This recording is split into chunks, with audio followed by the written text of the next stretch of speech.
So I'm going to be doing Part 2 today. First of all, before I even introduce myself, everyone stand up.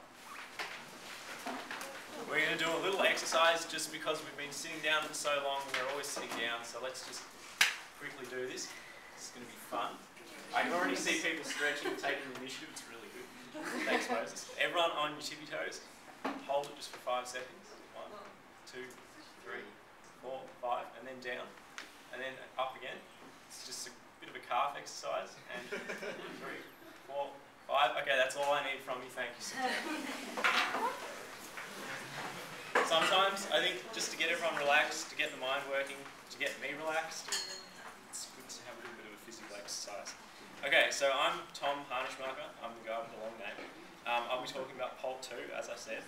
Now, Part stands for? Principles of Learning and Teaching. Okay, so we sort of have that by now, which is good. Okay, so I've given handouts to everyone. I hope there's at least one between two. So if you could just sort of have them on hand or at least close enough to you, if you could refer to them. Also try to print double-sided to save paper, which is important these days. Okay, so just quickly, who remembers anything about last week's poll? So we're looking at 1.3, 1.4, and I'll say them because I don't think anyone's going to remember them. The first 1.3 was teaching strategies promote students' self-confidence and willingness to take risks in their learning. Okay, so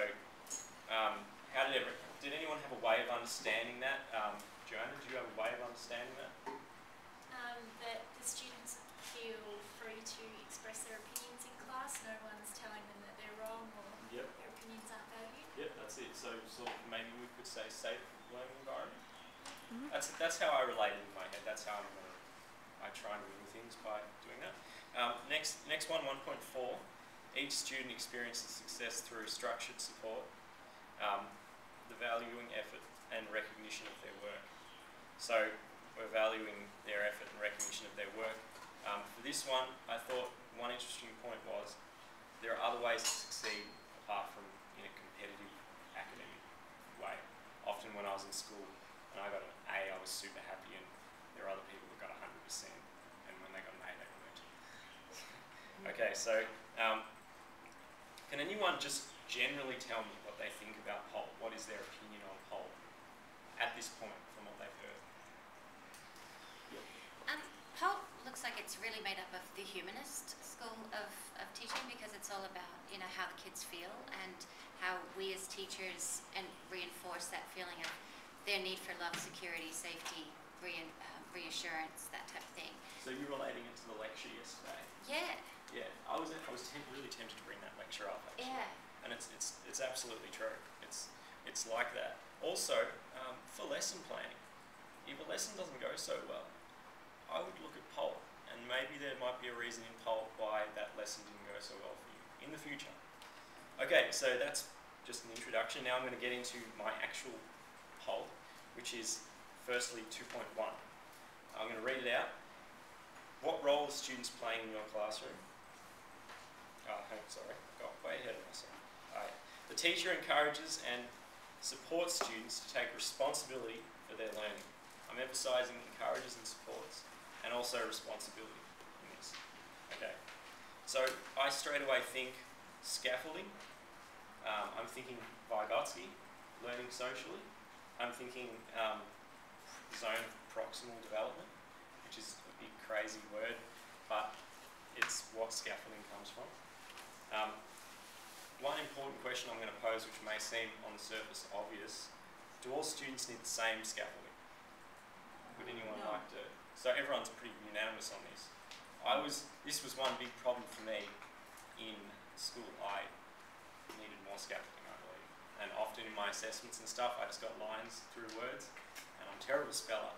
And it didn't help me because I wasn't the kind of person that would go to the dictionary and look that stuff up. I needed to be challenged, maybe a more set task. Okay.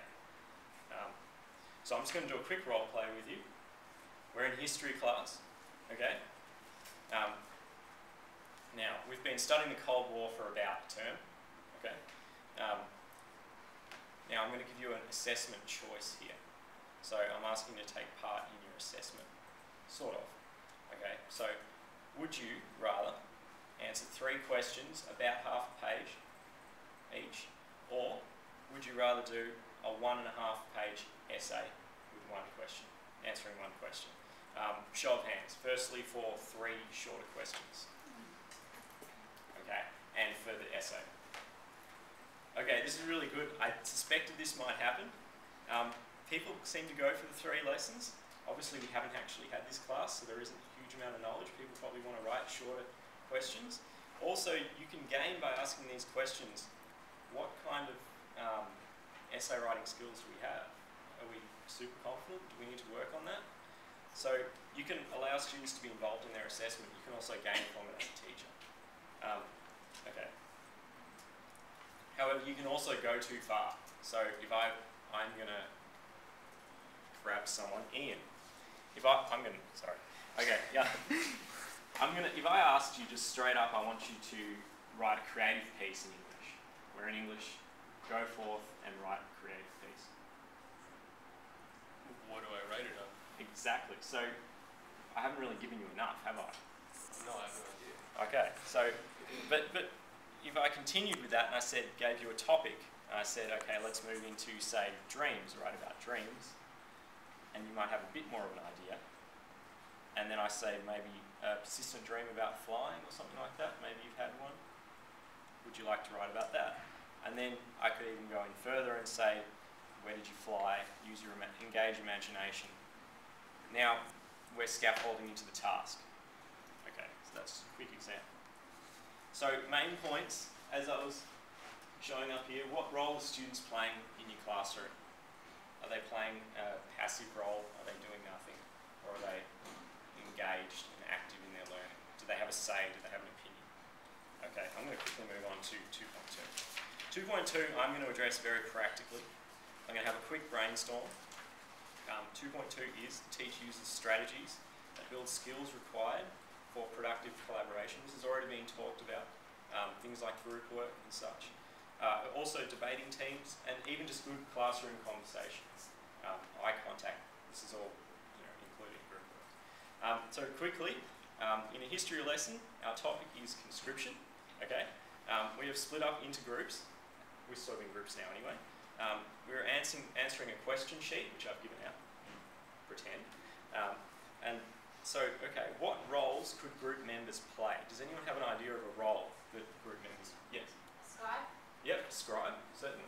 Does anyone have any other roles? I was thinking more, sorry Tommy, I was thinking more of the subject of conscription. For example, my goodness, yeah, no, that's a good, I was going to get onto that, actually. Yep.